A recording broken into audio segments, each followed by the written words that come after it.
नमस्कार दोस्तों, स्वागत है आप सभी का बहुत-बहुत आपके इस यूट्यूब चैनल पर।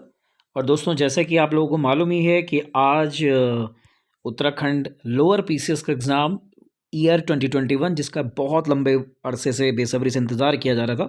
सो फाइनली आज उसका प्रीलिम्स हो चुका है और प्रीलिम्स का पेपर कैसा रहा, किस तरीके के क्वेश्चंस उसमें पूछे गए, क्या कट ऑफ रहेगी और इस सब के बारे में बात करेंगे वीडियो के एंड में। लेकिन अभी बात कर लेते हैं इस पेपर की आंसर की के बारे में। तो दोस्तों, काफ़ी ऑथेंटिसिटी के साथ मैंने कोशिश की है कि इस पेपर के आंसर की आप लोगों के बीच तक पहुँचाऊँ। तो अभी दोस्तों, ज़्यादा बातें ना करते हुए हम सीधा यहाँ पर पेपर को स्टार्ट करेंगे। उसका एक तरीके से शॉर्ट में आपके सामने मैं बताता हूँ कि इसके आंसर्स क्या होने चाहिए और आप कितने मार्क्स आप लोगों के आ रहे होंगे। तो दोस्तों, यहाँ से स्टार्ट करते हैं हम लोग। पहला क्वेश्चन है दोस्तों, from which of the following places in Uttarakhand did we find ancient rock edicts. तो दोस्तों, पहले मैं चाहूँगा कि यहाँ पर ना आपके सामने इंग्लिश में जो पेपर है वो तो आपके सामने है ही। बाकी टेलीग्राम में एक लिंक मैंने दिया हुआ है, आप उससे पूरा पेपर डाउनलोड कर सकते हैं या आपके पास वो पेपर हो गई। मैं हिंदी वाले क्वेश्चंस के यहाँ पर जिक्र करूँगा जो हिंदी में दिया हुआ है, ठीक है दोस्तों। तो इसमें जो टिक लगे हुए हैं उस पर ना जाइएगा, सही आंसर मैं आपको बताऊँगा यहाँ पर। तो यहाँ पर स्टार्ट करते हैं दोस्तों। तो पहला क्वेश्चन जो हमारा था कि उत्तराखंड में निम्न में से किस स्थान पर प्राचीन शिलालेख मिले थे। दोस्तों, यहाँ पर आंसर इसका कालसी होगा, लेकिन मैं आपको एक बात बताना चाहता हूँ यहाँ पर सभी दोस्तों को। यहाँ पर दोस्तों इस बार क्वेश्चन पूछा गया कि उत्तराखंड में निम्न में से किस स्थान पर प्राचीन शिलालेख मिले थे। तो प्राचीन शिलालेख मिला था नहीं है। अगर मिला था होता तो कालसी तो 100% आंसर होता। तो यहाँ पर थोड़ा सा क्वेश्चन में डाउट है, क्योंकि मिले थे का मतलब है कि शिलालेख एक से ज़्यादा होंगे। तो पांडुकेश्वर में आप जानते हैं काफ़ी सारे शिलालेख मिले थे कई समय पुराने। तो हो सकता है कि इसका आंसर पांडुकेश्वर भी हो, और पांडुकेश्वर भी प्राचीन शिलालेखों में ही काउंट किया जाता है। हाँ, सबसे पुराने की अगर बात होती है तो आंसर कलसी होता है, जैसे कि एफआरओ में भी था। तो यहाँ पर अकॉर्डिंग टू मी कालसी भी आंसर हो सकता है और पांडुकेश्वर भी हो सकता है दोस्तों। ठीक है, तो इसके बारे में थोड़ा और गंभीरता से सोचने की ज़रूरत है, क्योंकि जो स्टेटमेंट की गई है, और इंग्लिश वाले में भी अगर आप देखेंगे ना तो एस लगाया गया है लास्ट में। अगर मैं आपको दिखाऊं कि इंग्लिश वाले क्वेश्चन पेपर, इंग्लिश वाले टर्म में भी did we find ancient rock edicts कहा गया है।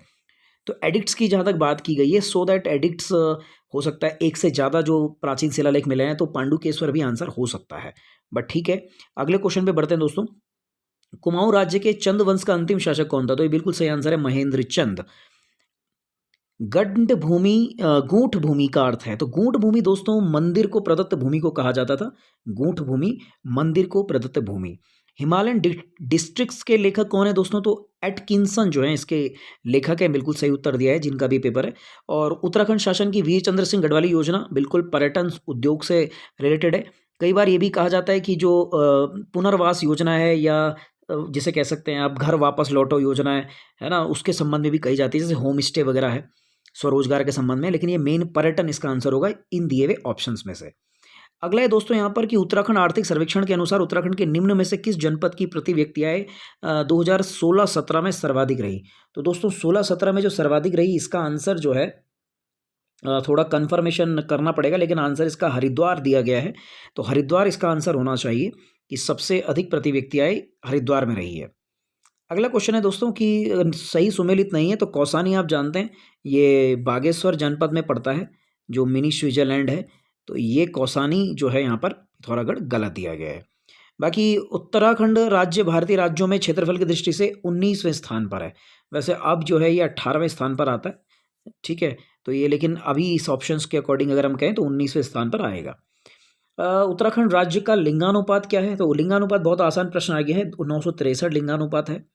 और अगला प्रश्न है दोस्तों, नीचे लिखे नामों में उस नेपाली राजा का नाम इंगित कीजिए जिसने 12वीं सदी के अंत में खासदेश, केदारभूमि, दानव भूतल प्रदेश पर राज्य किया था। तो दोस्तों जहाँ तक पुस्तकों में दिया गया है, तो इसके बारे में अशोक चल्य का ही वर्णन ज़्यादातर किया जा रहा है, जो 12वीं सदी के समय राजा थे नेपाली, और खसदेश, केदारभूमि जैसे संबंधों में। तो अशोक चल इसका आंसर होना चाहिए दोस्तों यहाँ पर।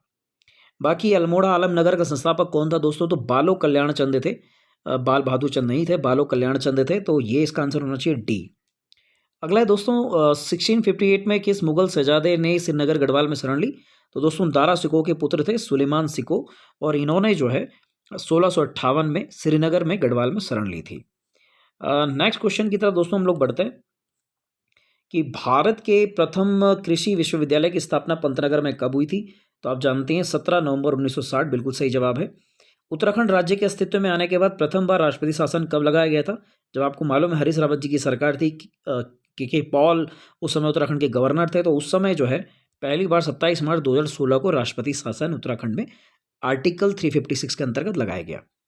अगला है दोस्तों, निम्न में से ब्रिटिश कुमाऊं के किस कमिश्नर ने पुलिस व्यवस्था के स्थान पर सामान्य प्रशासन के लिए पटवारी व्यवस्था लागू की?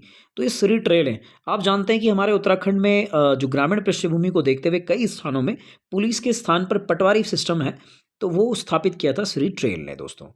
अगला है दोस्तों, यहाँ पर उत्तराखंड की विधानसभा में एससी के प्रत्याशियों को कितने स्थान आरक्षित रखे गए हैं? तो ये 13, इस समय ऑप्शन में 13 आएंगे। अभी एक सीट और कंफर्म की गई है, 14 हो जाने चाहिए थे बट ऑप्शंस में नहीं दिए गए हैं, तो दोस्तों 13 इसका बेस्ट आंसर होना चाहिए। अगला है दोस्तों, ब्रिटिश गढ़वाल का 1840 में मुख्यालय कहाँ था? तो बिल्कुल पौड़ी में है। और आप जानते हैं कि अभी भी गढ़वाल का जो कमिश्नरी है वो अभी भी पौड़ी में है, यानी मंडलायुक्त जो है गढ़वाल के वो पौड़ी में ही बैठते हैं।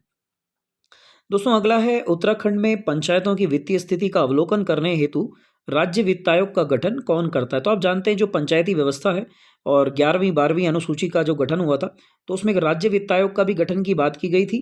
तो उस गठन उसका जो करता है दोस्तों राज्यपाल करता है। तो राज्य वित्त आयोग, राज्य निर्वाचन आयोग, इस तरीके के जो आयोग हैं, लोक सेवा आयोग, ये राज्यपाल गठित करता है दोस्तों। और भारत के संदर्भ में बात करते हैं जब, तो राष्ट्रपति उसको गठित करता है। ठीक है। बाकी दोस्तों ये है कि अटल न्यू इंडिया चैलेंज किस वर्ष प्रारंभ किया था?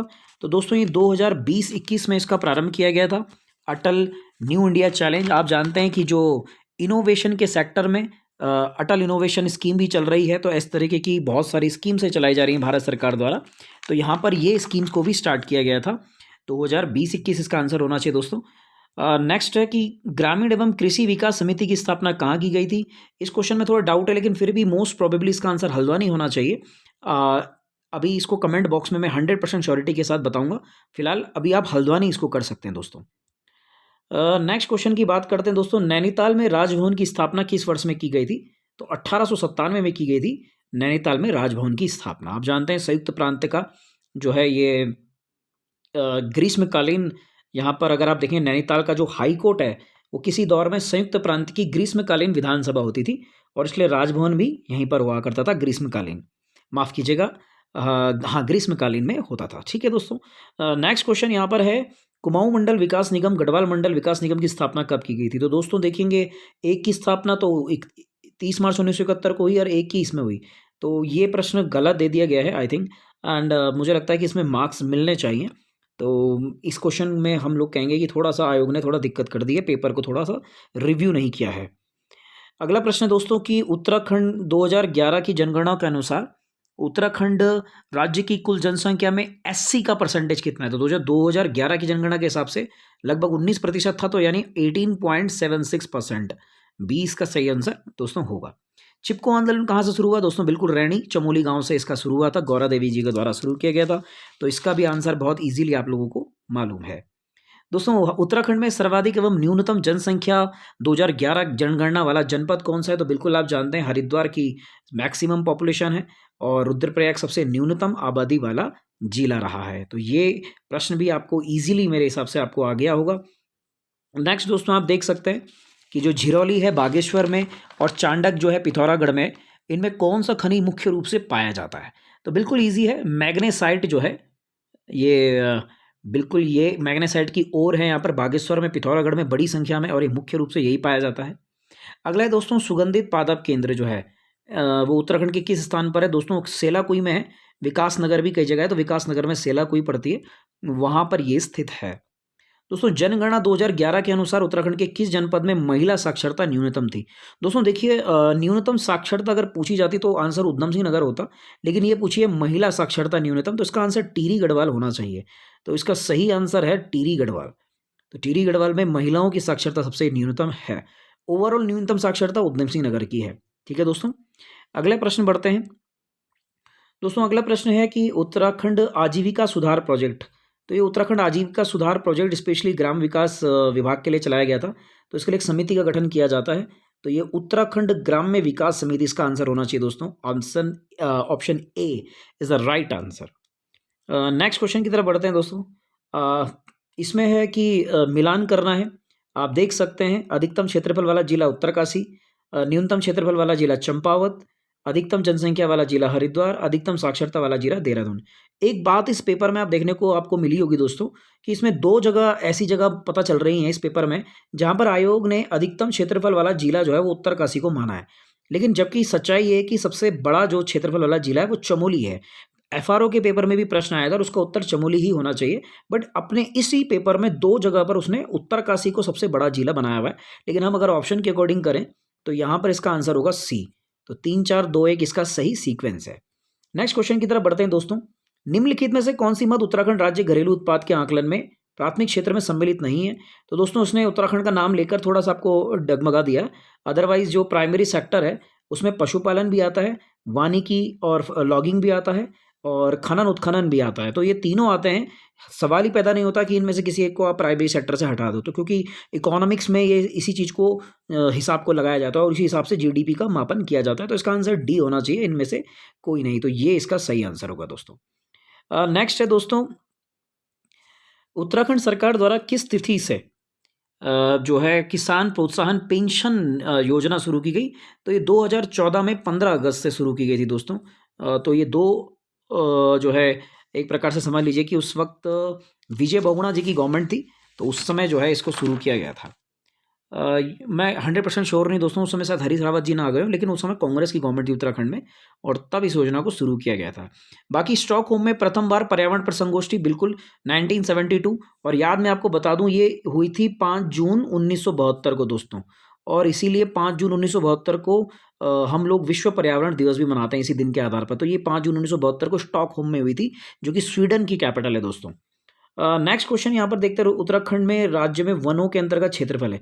दोस्तों सच्चाई आपको मैं बताऊं कि इस प्रश्न का भी उत्तर पूरी तरह गलत है, क्योंकि कोई भी ऐसा ऑप्शंस नहीं दिया गया है जिस ऑप्शन के अकॉर्डिंग हम ये कह सकते हैं कि वनों के अंतर्गत ये उत्तराखंड में क्या क्षेत्रफल है। तो अब इसका आंसर कोई भी किसी भी इंस्टीट्यूट या कोई भी अदर्स यूट्यूब चैनल अलग अलग बता रहा है, बट मैं आपको इसका कोई उत्तर नहीं बताने जा रहा हूँ, क्योंकि मुझे लगता है आयोग को इस प्रश्न पर मार्क्स देने चाहिए एडिशनली, क्योंकि कोई भी आंसर सही नहीं है।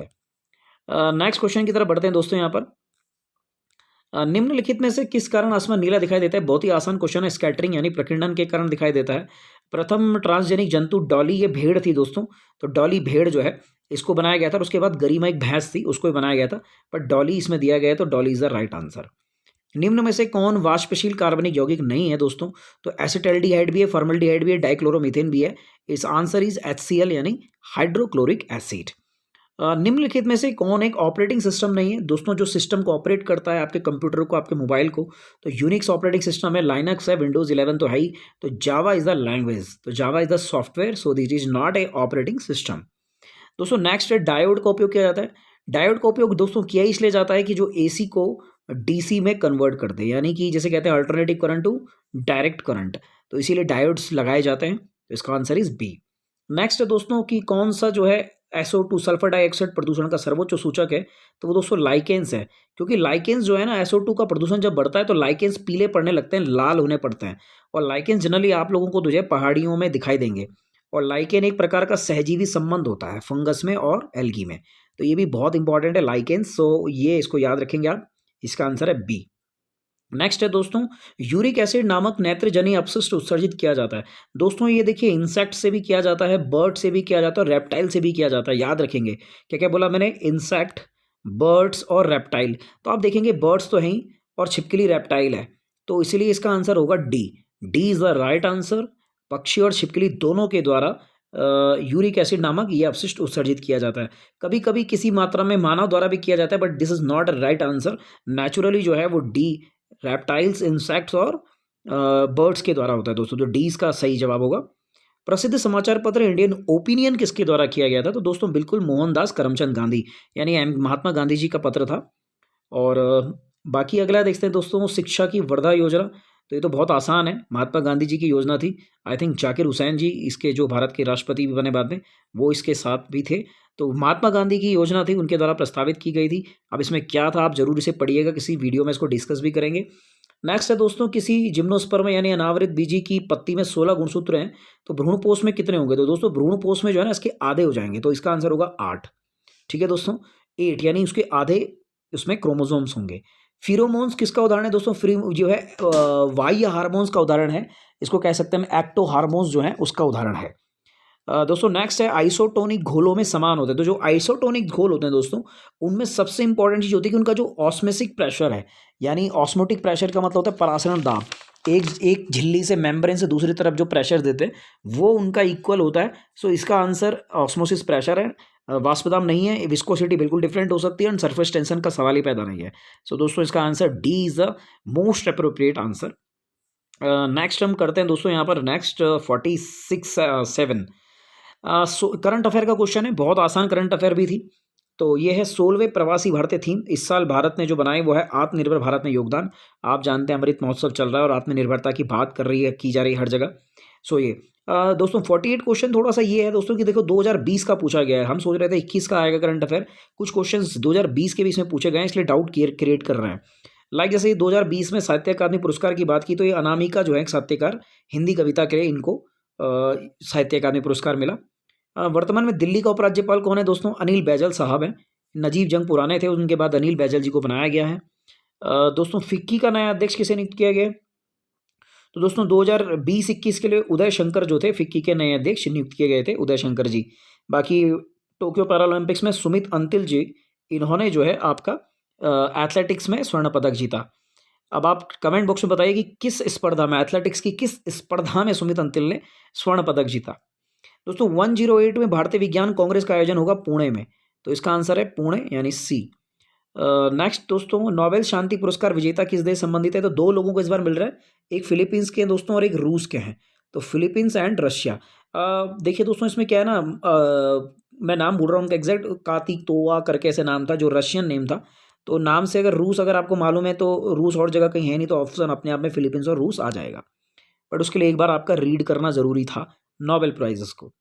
नेक्स्ट है दोस्तों यहाँ पर अंतर्राष्ट्रीय बालिका दिवस मनाने के लिए आयोजित एक दिन के लिए उच्चायुक्त। तो इसमें एक दिन के लिए हाई कमिश्नर की जो कंपटीशन हुई थी, तो ये अदिति माहेश्वरी, इस बालिका ने जो है ये कंपटीशन को जीता था।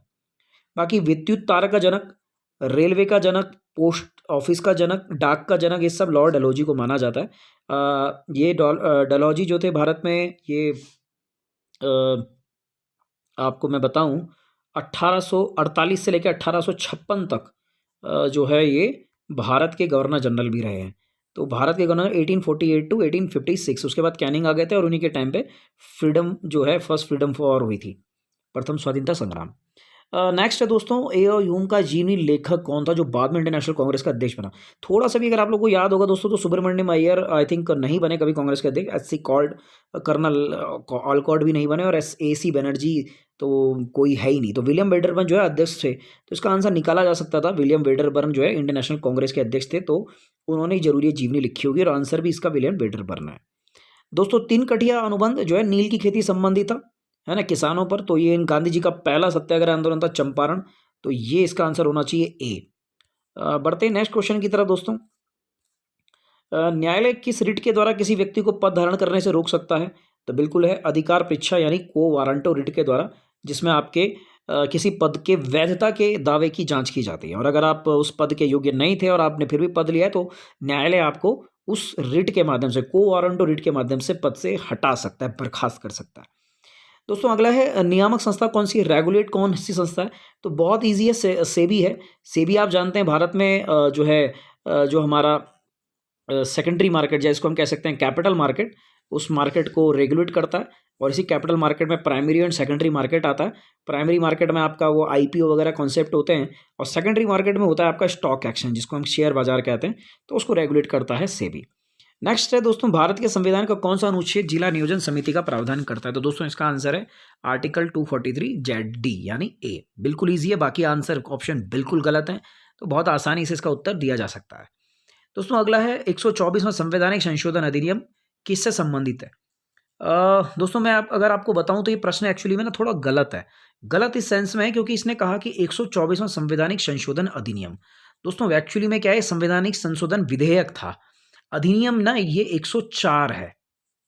तो मुझे कई बार इस प्रश्नों को देखकर लग रहा है कि आयोग जो है ना बहुत जिसे कह सकते हैं बहुत नॉर्मल वे में इस पेपर को बनाया गया, मतलब बिना कोई ध्यान दिए एकदम सामान्य तरीके से, इसकी रिव्यू भी नहीं किए गए कि पेपर कैसा, क्वेश्चन गलत तो नहीं है, तो ये अधिनियम नहीं होना चाहिए था, है ना। इंग्लिश वाले में एक बार देखते हैं इंग्लिश में इसको क्या कहा वैसे इन्होंने। ये देखिए एक्ट का है, जबकि ये एक्ट नहीं है 124th बिल है ये, लेकिन फिर भी 124वां वर्ड यूज़ कर रहा है, तो ऑप्शन इज डी। तो आर्थिक रूप से यानी ईडब्ल्यूएस का जो कोटा था, ईडब्ल्यूएस को जो आरक्षण था इकोनॉमिक वीकर सेक्शन को, उसके संबंध में बात की गई है। तो ये एक्ट नहीं है, ठीक है दोस्तों, ये बिल था बेसिकली, एक्ट ये 104 है। नेक्स्ट में बढ़ते हैं। 12वीं अनुसूची को भारतीय संविधान में सम्मिलित किया गया दोस्तों 74वां। कई स्टूडेंट गलत करके आ गए, क्योंकि 73वां हम याद रखते हैं हमेशा, तो 73वां तो 11वां था दोस्तों। 11वीं अनुसूची यानी पंचायत, और 12वीं अनुसूची यानी नगर पंचायत, जो नगर पालिकाएं, नगर निकाय हैं। तो नगरों के लिए 12वीं यानी 74वां संशोधन, और 11वीं अनुसूची के लिए 73वां यानी पंचायतों के लिए। तो इसको याद रखिएगा दोस्तों हमेशा। नेक्स्ट बात करते हैं। सीएजी यानी कंट्रोलर ऑडिटर जनरल अपना वार्षिक रिपोर्ट किसको देता है दोस्तों? बिल्कुल राष्ट्रपति को देता है। सीएजी का जो आर्टिकल है आप लोग याद रखिएगा 148 है, तो 148 आर्टिकल ये सीएजी इसके तहत इस पद पर आता है, भारत संविधान के 148वें आर्टिकल के तहत। जीएसटी काउंसिल का प्रेसिडेंट कौन होता है दोस्तों? केंद्रीय वित्त मंत्री होता है, नो डाउट। और उपाध्यक्ष कौन होता है? राज्यों के वित्त मंत्रियों में से कोई एक। तो अध्यक्ष होते हैं केंद्रीय वित्त मंत्री। दोस्तों नेक्स्ट है नीति आयोग के सस्टेनेबल डेवलपमेंट गोल इंडेक्स 2021। तो no doubt Kerala is the right answer. दुनिया का सबसे ऊंचा थिएटर अगस्त 2021 में शुरू किया गया दोस्तों, लद्दाख में शुरू किया गया, पहला। सबसे ऊंचा थिएटर ही नहीं, और पहला लद्दाख में कोई थिएटर बनाया, पिक्चर हॉल। तो ये करंट अफेयर का बड़ा इंपॉर्टेंट क्वेश्चन था दोस्तों। निम्न में से किसको भंग नहीं किया जा सकता किंतु समाप्त किया जा सकता है? देखिए राज्य विधान परिषद बिल्कुल राज्यसभा की तरह होती है, लेकिन राज्यसभा को कभी भी समाप्त नहीं कर सकते, लेकिन विधान परिषद को समाप्त कर सकते हैं, पर भंग नहीं कर सकते। तो इसका आंसर है राज्य विधानसभा। नेक्स्ट की बात करते हैं दोस्तों। इसमें भी अगर मैं आपको बताऊं तो यहाँ पर भी थोड़ा क्वेश्चन इसमें भी गलत है ऑप्शंस, क्योंकि फसल वर्ष 2020-21 में जो है भारत में उत्पादन का जो लक्ष्य तय किया था ना, वो तय किया था भारत सरकार ने 29.8 करोड़ टन अनाज का, लगभग ये लगा लीजिए आपके 298 मिलियन टन के हिसाब से, लेकिन 298 तो है ही नहीं ऑप्शन में, तो आसपास में हम 301 को ही मान लेते हैं दोस्तों। तो ये 301 मिलियन टन लक्ष्य नहीं है, बल्कि अनुमान, अग्रिम अनुमान है कि इतना होगा। तो देखो लक्ष्य कुछ और था, लेकिन दिया आंसर में अनुमान है, तो इसका आंसर आसपास में अगर कोई है तो ए को ही मानेंगे फिर। ओके दोस्तों बाकी खुले बाजार की प्रक्रियाएं, ओपन मार्केट ऑपरेशन आरबीआई की मॉनेटरी पॉलिसी का बिल्कुल हिस्सा होते हैं, तो इसका आंसर है सी मॉनेटरी पॉलिसी यानी मौद्रिक नीति, बिना किसी डाउट के। राष्ट्रीय खाद्य सुरक्षा मिशन दोस्तों यूपीए 1 की सरकार ने ये लाया था, और ये मनमोहन सिंह जी के टाइम पर आया था राष्ट्रीय खाद्य सुरक्षा मिशन, तो ये 2007-8 में। और आप जानते हैं कि आगे जाकर 2011 में इन्होंने जो है खाद्य सुरक्षा अधिनियम भी लाया, फूड सिक्योरिटी एक्ट, उसी को आगे बढ़ाकर। दोस्तों तेंदुलकर समिति के अनुसार भारत की जो गरीबी थी वो है 21.92%। बिल्कुल ये जिसने भी किया सही आंसर है 21.92। 29.32% जो थी ना, ये थी रंगराजन समिति के अकॉर्डिंगली। तो रंगराजन समिति के अकॉर्डिंग इतनी थी, और लकड़ावाला कमेटी के अकॉर्डिंग इतनी थी, तो तेंदुलकर के अकॉर्डिंग जो थी वो 21.92% थी। सर्वोत्तम श्रेणी का कोयला कौन सा है दोस्तों? सर्वोत्तम श्रेणी का कोयला है एंथ्रासाइट, नो डाउट एंथ्रासाइट। अगला है दोस्तों फसल उत्पादन के लिए कपास की, बिल्कुल कॉटन जो है काली मिट्टी में होता है सबसे बेहतर, तो इसमें कोई डाउट ही नहीं है, ब्लैक सॉइल। भारत की साक्षरता दर 2011 की 74.04। आप देखिए ना कैसे कैसे क्वेश्चन पूछ रहा है, 2021 की आने वाले सारे अधिकतम क्वेश्चन 2011 से पूछ रहा है, तो 74.04। दोस्तों ये है मुख्य केंद्रीय छेप निक्षेप। इसको मैं इंग्लिश में आपको बता देता हूँ। इसमें एक फिगर भी मैंने बनाने का प्रयास किया था दोस्तों, यहाँ देखिए, हाँ ये देखिए मेन सेंट्रल थ्रस्ट पूछा गया है दोस्तों, हमेशा याद रखिएगा। देखिए ये सबसे ऊपर होता है आपका ट्रांस हिमालय, ये हो गया ट्रांस हिमालय, ये हो गया आपका फिर वृहद हिमालय या ग्रेटर हिमालय, ये हो गया लघु हिमालय, ये हो गया शिवालिक, और नीचे आ गया आपका शिवालिक के नीचे गंगा का मैदान, ये ठीक है। अब इनको याद करने का तरीका क्या है? ये देखो ITSZ, MCT, MBT, HFF। तो MCT पूछा है, तो MCT यानी किसके बीच में हो गया? ये हो गया ग्रेटर हिमालय और लघु हिमालय के बीच में, तो आंसर इज सी। और एक HFF भी आएगा दोस्तों, तो मैं बताता हूँ HFF किसके बीच में आया। ये आया आपका लघु हिमालय के बीच में और गंगा के मैदानी भागों के बीच में।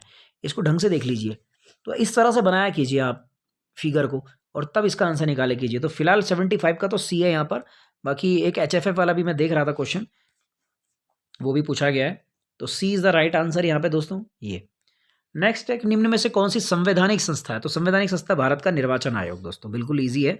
इलेक्शन कमीशन 325 आर्टिकल के तहत सरकारी आयोग का मुख्य कार्य बिल्कुल केंद्र राज्य संबंधों के संबंध में, बहुत आसान प्रश्न था ये भी। नेक्स्ट बात करते हैं यूएनडीपी के अनुसार एचडीआई रैंकिंग भारत की 131वां स्थान भारत का रहा। नेक्स्ट है दोस्तों यहाँ पर कौन सा जोड़ा सही नहीं है, बहुत आसान प्रश्न था। नेपाल हिमालय जो है ना वो जो है काली नदी से तीस्ता नदी के बीच में है। वैसे तो कुमाऊं हिमालय भी जो है ना यमुना से काली नहीं माना जाता, सतलज से काली माना जाता है, बट फिर भी यमुना को मान सकते हैं।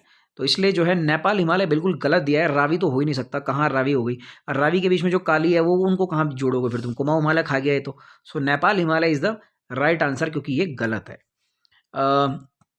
निम्न में से इन जोड़ों को दर्रों को बताइए। तो दोस्तों देखो डी इसका सही आंसर होगा। कैसे, आपको याद होना चाहिए कि बोमडीला दर्रा जो है ना ये अरुणाचल में है, तो अरुणाचल हो गया भारत के सबसे कोने में, और जोजिला दर्रा जो है ना ये कश्मीर में है, तो ये हो गया सबसे पश्चिम में। तो अगर आप देखोगे ना तो इसमें अपने आप ही आंसर निकल गया। 1 और 4, 1 सबसे पहले होना चाहिए, 4 सबसे लास्ट में होना चाहिए। डी देखो निकल गया अपने आप ही, कोई सोचने की जरूरत ही नहीं है। तब झेलपला जो है आपका मालूम है सिक्किम में है, और सिपकिला आपका हिमाचल में, ठीक है। मुलिंगला तो मुझे भी नहीं पता कहाँ है, बट आंसर निकल गया। क्या करोगे कहाँ करके, 1 और 4, सबसे पहले 1 और सबसे लास्ट में 4 होना चाहिए। अगला है दोस्तों, भारत की सबसे ऊंची चोटी कौन है दक्षिण भारत की, तो अनाईमुड़ी है। नीलगिरी की सर्वोच्च चोटी है, दोदा बेटा होते हैं, लेकिन अनाईमुड़ी जो है अन्नामलाई की जो श्रेणी है अनाईमुड़ी, वो सबसे ऊंची चोटी है। बाकी उत्तराखंड राज्य की सबसे ऊंची चोटी नंदा देवी है, बिल्कुल नो डाउट दोस्तों। किस जिले का भौगोलिक क्षेत्रफल सबसे अधिक है, इसमें उत्तरकाशी दिया है, क्योंकि चमोली है ही नहीं, तो उत्तरकाशी को आंसर मानो, और पीछे भी उसने उत्तरकाशी दिया है, तो उसमें बिल्कुल नो डाउट आप उत्तरकाशी मानो। अगला है अलकनंदा की सहायक नदी जो कर्णप्रयाग में मिलती है दोस्तों, बहुत आसान है, पिंडर। और नेक्स्ट जो मैं भी एचएफएफ के बारे में बता ही चुका हूँ कि एचएफएफ कहाँ स्थित है, गंगा का मैदान और शिवालिक के मध्य। नेक्स्ट है दोस्तों, जनसंख्या के आरोही क्रम में बताओ, यानी कम से ज्यादा। तो सबसे कम जनसंख्या Rudraprayag, then Champawat, then Bageshwar, then Uttarkashi. No doubt answer is C. तो कहीं कहीं पे तो पेपर को देख के लग रहा है कि पेपर बहुत आसान पूछा गया, लेकिन कहीं कहीं पे देखो आ गया ना अगला क्वेश्चन। अब 2001 से 2011 के दशक में उत्तराखंड की जनसंख्या वृद्धि दर कितनी है दोस्तों। सच कहें तो अगर आप निकाल के देखोगे ना तो इन चारों में से कोई ऑप्शन नहीं है दिया हुआ। अब मुझे नहीं मालूम कि इसका आंसर क्या दिया देगा आयोग, अब आंसर क्या आएगी तभी देखेंगे। फिलहाल मैं इस प्रश्न का उत्तर देने की स्थिति में नहीं हूँ। पता चला कि मैंने कोई उत्तर दिया, आप में से कई लोगों ने आर्ग्यू कर दिया कि आपने तो गलत दे दिया, सो दैट इसका आंसर नहीं दूंगा, क्योंकि जो ऑथेंटिक है उसमें इनमें से कोई भी नहीं दिया गया है। बाकी दोस्तों सबसे नगरीकृत जिला राजधानी है अस्थाई देहरादून, अभी सबसे नगरीकृत जिला वही है। माता टीला बहुउद्देशीय परियोजना कहाँ है दोस्तों, यमुना नदी, बिल्कुल गलत जवाब है, ये बेतवा नदी पर है। हाँ बेतवा नदी पर है माता टीला, बिल्कुल। एलियाबेट द्वीप कहाँ स्थित है, किस नदी के मुहाने पर है, तो ये नर्मदा नदी के मुहाने पर है दोस्तों। और भारत में प्रति 1000 पुरुष महिलाओं की संख्या कितनी है 2011 के अनुसार, तो नो डाउट 940, ये भी बिल्कुल आसान प्रश्न है दोस्तों। बढ़ते हैं अगले प्रश्न की तरफ। 92 क्वेश्चन आपका आता है, यस ये दोस्तों ये क्वेश्चन थोड़ा सा इंपॉर्टेंट है। देखो उत्तराखंड के जनमानस पर सर्वाधिक व्यापक प्रभाव किस संप्रदाय का पड़ा, नाथ। आप ना अभी के हिसाब से मत सोच लेना कि अभी उत्तराखंड, देखो अगर आप देखोगे ना पिछला क्वेश्चन भी आया था कि राजा कनकपाल, अजयपाल, इन पर कौन से संप्रदाय का, तो नाथ का प्रभाव बहुत पड़ा है, तो नाथ संप्रदाय इसका आंसर होना चाहिए D is the right answer, ठीक है। बाकी अगला है कौन सी लोक गाथा नहीं है, देखो रमोल भी जो है रमोल से बना है, वो भी लोक गाथा है। जागर तो है ही, हारुल भी है ही, तो आंसर सर इसमें होना चाहिए लाडी शाह। लाडी शाह कुछ आई थिंक किसी बाबा का नाम है, लाडी शाह इसका आंसर होना चाहिए सी। नेक्स्ट है दोस्तों यहाँ पर हिल यात्रा लोकनाट्य का आयोजन कहाँ होता है, पिथौरागढ़ में। और आपको मालूम होना चाहिए कि इस हिल यात्रा लोकनाट्य का जो मुख्य पात्र होते हैं वो भगवान शिव होते हैं, यानी शिव जी मुख्य पात्र होते हैं इस नाटक में। नेक्स्ट है दोस्तों, उत्तराखंड में निम्न स्थानों में से कहाँ दुर्योधन कर्ण की पूजा की जाती है, तो नेतवाड़ में की जाती है, उत्तरकाशी में, ठीक है। दुर्योधन कर्ण की, और पांडवों की जाती है जौनसार बावर में, कुंती की, द्रौपदी की। और नेतवाड़ उत्तरकाशी में की जाती है दुर्योधन और कर्ण की। निम्न में से किस जाति की गणना हिमालय की प्रागैतिहासिक जातियों में नहीं की जाती दोस्तों, गंधर्व की जाती, यक्ष की भी की जाती, किन्नर की भी। तो आंसर इसमें शक होना चाहिए, तो शकों की जाति गणना नहीं की जाती प्रागैतिहासिक हिमालयन जातियों में। तालेश्वर ताम्रपत्रों में किस राजवंश और राजधानी का पता चलता है दोस्तों, तो कत्यूरी वंश और राजधानी कार्तिकेयपुर का पता चलता है। बाकी ये 98 का answer is very important, very easy. IIM Dehradun में है, फूलों की घाटी चमोली में है, भेल हरिद्वार में BHEL, और पिंडारी बागेश्वर में। तो आंसर इज बी, यानी आप देख ही सकते हैं B is the right answer. Next देखो, ब्राह्मणों की कौन सी उपजाति स्थान के नाम पर आधारित नहीं है दोस्तों, इसमें जो है मोस्ट सुटेबल जहाँ अभी तक हमने अपने कई साथियों से और पुराने लोगों से बात की, तो छिमवाल के बारे में कहा जा रहा है कि छिमवाल जो है कोई जाति किसी स्थान पर आधारित नहीं है। तो इसका अभी मैं 100% श्योर नहीं हूँ कि कौन सी जाति को है, बट जो मेरे कुछ पुराने लोगों से मैंने बात करी तो उन्होंने कहा छिमवाल जाति जो है। तो इसका आंसर फिलहाल बी मान लेते हैं। अगर आपको इसका और ऑथेंटिक आंसर मालूम है कि छिमवाल के अलावा कुछ और हो सकता है तो प्लीज़ कमेंट में ज़रूर बताइएगा। बाकी बैगा जो है ये जाति उत्तराखंड की नहीं है, क्योंकि ये झारखंड छत्तीसगढ़ के आसपास में बैगा जनजाति पाई जाती है। अब बात करते हैं दोस्तों यहाँ से हम मैथ्स रीजनिंग के क्वेश्चंस की, उनको भी मैं फटाफट कर देता हूँ। वो क्वेश्चन भी हमने सॉल्व करने का प्रयास किया, तो जो आंसर्स हम लोगों के पास है मैं आपको उसके आंसर बता देता हूँ। इसका आंसर होगा दोस्तों 7:35 पे घड़ी का दर्पण जो है वो 4:25 बजाएगा, और एक ही समय पर रेलगाड़ियाँ ये 75 मिनट बजाएगा। अब यहाँ पर हम इसको पूरा क्लियर डिस्कस नहीं कर सकते दोस्तों कि क्यों है, कैसे है, बस आप इसका आंसर देख लीजिए। 103 में है ये सुनार गहना। थोड़ा सा बता देता हूँ, देखो नाई का औजार है कैंची, बढ़ई का औजार है आरी, लोहार का औजार है निहाई। तो सुनार का औजार नहीं है गहना, गहना तो बनाता है वो, ठीक है। तो ये विषम है। दिए गए विकल्पों में से विषम को चुनिए दोस्तों। इसमें भी क्या है कि गाजर ज़मीन के अंदर उगता है, आलू भी ज़मीन के अंदर उगता है, चुकंदर भी ज़मीन के अंदर उगता है। तो इस अकॉर्डिंग तो टमाटर होना चाहिए इसका आंसर, ठीक है। बाकी दोस्तों पिता पुत्र की आयु का ये हमने जब आंसर निकाला तो इसका आंसर निकलेगा 98 + 14, यानी दोनों की आयु का ये होगा 112 वर्ष, ठीक है। नेक्स्ट हम देख सकते हैं दोस्तों, यहाँ पर ये जिनका पेपर उन्होंने सॉल्व भी कर रखा है, और ये देखो ये सी खुद ही गलत कर रखा है। 4 ग्रेटर देन 3 कैसे हो सकता है? 4 तो मतलब ग्रेटर देन 3 तो होता है, लेकिन 4 लेस देन 3 कैसे हो सकता है? तो खुद ही इन्होंने गलत कर रखा। तो इसका आंसर है 2। 2 आप रखेंगे तो वो इक्वेशन सॉल्व हो जाएगी, अगर आप रख के देखेंगे तो। बाकी इसका आंसर है माता, ये माँ होगी। क्वेश्चन आप पढ़ लीजिएगा। श्रेणी का पद देखिए, +1 +3 +5 +9, तो 15 होगा। बाकी दोस्तों कूट भाषा में जो है इसका जो हमने निकाला वेरी को निकाला, तो वेरी अपने आप में निकल रहा है 6, क्योंकि वही बाकी कॉमन बचता है, तो 6 निकल रहा है। बाकी 110 में ये निकाला आंसर, तो ये 4 आना चाहिए दोस्तों इसका आंसर, लेकिन कोई है नहीं ऑप्शन, नहीं तो आई होप कि इसका आंसर आएगा none of the above. Next question दोस्तों यहाँ पर निकल के आ रहा है 20। आप देख सकते हैं इंटू 2 + 2 यानी 8, इंटू 2 + 4 यानी 20, इंटू 2 + 6 46, इंटू 2 + 8 100, और ये सीरीज चल रही है। तो यहाँ इसका आंसर होगा 20, यानी बी आंसर इसका होगा। नेक्स्ट क्वेश्चन देखते हैं दोस्तों, 112 पे चलते हैं। 112 पे अगर हम देखें तो इसका आंसर होगा सैल्यूट, क्योंकि ई तो है ही नहीं यहाँ कहीं, तो इसका आंसर सी। और ये जो हमने निकाला आंसर, तो ये निकलेगा 21, यानी 21 पंक्ति में 21 लोग हैं, और बाकी जो संख्याएं हैं संख्याओं के अनुपात के अनुसार तो 32 80 इसके ऊपर दिया हुआ भी है ऊपर सॉल्व करके। नेक्स्ट दोस्तों यहाँ पर इसका आंसर 115 का जो है दोस्तों 115 का आंसर हमने निकाला 144 इसका आंसर आएगा 115 का। और 116 का आंसर बिल्कुल इजीली आएगा 119। ये भी आप बिल्कुल देख सकते हैं, ये भी सॉल्व किया गया हमने कि 5 का स्क्वायर 25, 12 का स्क्वायर ऐसे 12 पंजे 60, और ऐसे दूसरे वाले में 15 नाम 135, और ये 17 7 119, तो 119 इसका आंसर होगा यहाँ पे दोस्तों। बाकी 117 का आंसर होगा दोस्तों 54 किलोमीटर प्रति घंटा, सी इसका राइट आंसर होगा। और 118 में दोस्तों हम बात कर रहे हैं यहाँ पर आंसर, हाँ क्यू ये होगा 39, क्योंकि इसमें 2 रो बन रही है। देखो दोस्तों 6 + 2 8, 17 2 19, 28 2 30, लेकिन 8 और 17 के बीच में 9 का गैप आ रहा है, और 19 से 28 के बीच में भी 9 का गैप आ रहा है, तो 30 से क्यू के बीच में भी 9 का गैप, तो 39 का आंसर होना चाहिए। 119 का दोस्तों ए है, बिल्कुल कैलकुलेशन करके आप निकाल सकते हैं आंसर। और 120 का आंसर दोस्तों इसका ए है, क्योंकि आप जानते हैं सबसे पहले सदस्य होते हैं, सदस्यों से मिलकर परिवार बनते हैं, परिवार से मिलकर मोहल्ला बनता है, फिर मोहल्लों से मिलकर कोई कम्युनिटी बनती है, और कम्युनिटी डेवलपमेंट से राष्ट्र बनते हैं दोस्तों। तो इसका आंसर ए होगा। बाकी दोस्तों हमारे देश का स्वतंत्रता दिवस जो है 1988 में बुधवार को मनाया, तो 1990 में ये कब मनेगा? तो दोस्तों वैसे तो 1988 एक लीप ईयर होता है। अगर ये फरवरी से पहले का दिन होता ना, तो 1 + 1 2 दिन जुड़ते, लेकिन ये तो अगस्त में मनाया हमने, तो लीप ईयर क्रॉस हो गया। तो नेक्स्ट ईयर 1990 में तो लीप ईयर है ही नहीं 90, तो एक ही दिन एडिशनल होगा, तो बुधवार के बाद बृहस्पति यानी गुरुवार इसका आंसर होगा। नेक्स्ट की तरफ बढ़ते हैं दोस्तों।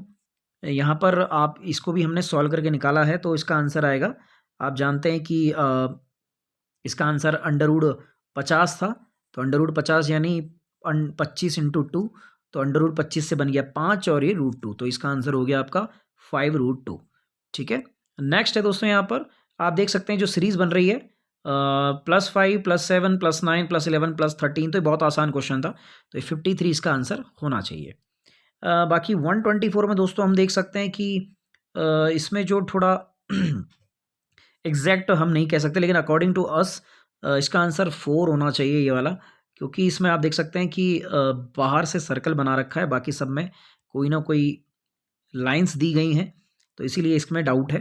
तो फिलहाल हम इसे ए मान रहे हैं। ठीक है दोस्तों। नेक्स्ट क्वेश्चन यहाँ पर 125 में बहुत आसान था, ये निकाला हुआ है, उसके ऊपर भी निकाल के दिया हुआ है, तो इसका आंसर ए है 48। बाकी दोस्तों ये इसका आंसर है बी। और इस क्वेश्चन में दोस्तों थोड़ा डाउटफुल है, वैसे नो डाउट नहीं होना चाहिए, क्योंकि कुछ छात्रों का मानना है कि 15 छात्र गणित में उत्तीर्ण हुए, 20 भौतिकी में अनुत्तीर्ण हुए और 10 जो है गणित भौतिकी विज्ञान में अनुत्तीर्ण हुए। तो अभी क्वेश्चन ये है कि ये 10 तथा कह रहा है, तो ये एडिशनल 10 हैं, 15 20 और 10 कितने हो गए 45। लेकिन क्या है कि अगर ये इतना ईजी हो जाता तो फिर बात ही क्या थी, दिमाग क्या लगाना फिर, है ना। तो ये माइनस करने पड़ेंगे 10, तो ये 25 होंगे जो टोटल छात्र अनुत्तीर्ण हुए हैं। तो नेक्स्ट क्वेश्चन दोस्तों होगा इसका आंसर 5 किलोमीटर, ये बिल्कुल ईजी था। और इसका आंसर भी दोस्तों फॉर्मूला हमेशा याद रखा कीजिए, h/30 माइनस m/11/2। तो इस अकॉर्डिंगली अगर आप देखेंगे तो आंसर इज 127.5। फॉर्मूला दोबारा रिपीट कर रहा हूँ दोस्तों, h/30 ब्रैकेट बंद माइनस m/11/2। तो अगर आप सॉल्व करेंगे, ये देखो यहाँ पर हमने लिखा भी है, सॉल्व करके दिया भी है, तो इसका आंसर होगा आपका 127.5। ठीक है दोस्तों, ये देखिए अगल बगल में दिया भी है करके। नेक्स्ट है दोस्तों, 1 से 100 के मध्य कितनी अभाज्य संख्याएं हैं। हमारे कई सारे दोस्तों ने 26 लगाई हैं, लेकिन ये 1 से 100 के मध्य कह रहा है, तो 1 को नहीं काउंट करना है। ठीक है, तो 1 को अगर आप नहीं काउंट करोगे, मध्य की बात कर रहा है ना, 100 को भी काउंट नहीं करोगे और 1 को भी नहीं। 100 तो वैसे भी अभाज्य नहीं है, पर 1 अभाज्य है, लेकिन मध्य की बात की गई है, तो 1 को भी नहीं करना है, तब इसका आंसर आएगा आपका 25। जनरली 1 से 100 ओवरऑल कहता है, तो 26 था। 1 से 100 तक कितनी अभाज्य संख्या है, तो 26 थी, लेकिन 1 से 100 के मध्य कितनी है, तो वो 25 है, तो आंसर इज बी। बढ़ते हैं दोस्तों नेक्स्ट क्वेश्चन की तरफ। और नेक्स्ट क्वेश्चन आपका ये है अक्टूबर में सोमवारों की महत्तम संख्या, चूंकि 31 का महीना है तो महत्तम पूछा है, तो 5 हो सकते हैं, 5 से ज़्यादा हो ही नहीं सकते। ये बिल्कुल ईजी था ये भी। तो ये आप देख सकते हैं डी, 4 का 8 कर दिया, 5 का 10 कर दिया, 1 का 2 कर दिया, यानी कि दुगना कर रहे हैं उसकी जो प्लेस होती है जो अल्फ़ाबेट्स का, उसका दुगना कर रहे हैं, तो ट्रैक को भी हमने कर दिया दुगना, तो सी इज़ द राइट आंसर। बाकी 15 जनवरी 1990 को सोमवार था, ठीक है, तो 20 जनवरी 1990 को क्या होगा। अब ये लीप ईयर का कोई कॉन्सेप्ट तो इसमें है नहीं, क्योंकि ये फरवरी से पहले का दिन हो गया।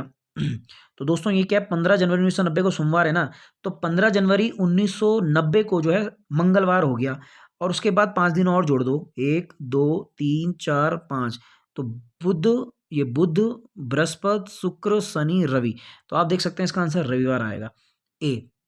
नेक्स्ट है दोस्तों, तो इसका आंसर रनर और विंटर कैसे लिखेंगे, तो वायु ईयर, यानी बी इसका आंसर है। नेक्स्ट है एफ, एफ उसका फूफा लगेगा, फूफा चाचा जो भी आप बोल सकते हैं। लुप्त संख्या दोस्तों इसकी 49 है, आप देख सकते हैं, बहुत ही ईजी है ना। 5 का अगला डिजिट क्या है, 6, तो 6 का स्क्वायर 36, 6 का अगला डिजिट क्या है 7, 7 का स्क्वायर 49। ये है दोस्तों इसमें पीतल जो है विषम संख्या है, विषम आप देख सकते हैं।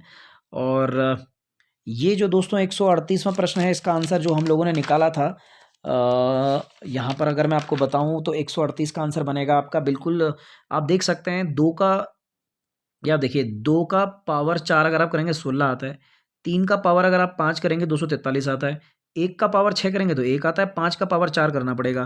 तो दोस्तों इसका आंसर आ गया 5 का पावर 4, 5 पंजे 25, पंजे 125, पंजे 1 625, यानी सी इज़ द राइट आंसर। ठीक है, और बाकी 48 इसका आंसर होगा, क्योंकि 48 के इतने सारे डिविज़र है ना, कि अगर उन सबको आपस में जोड़ोगे ना तो आप उसके दुगना हो जाएगा, है ना।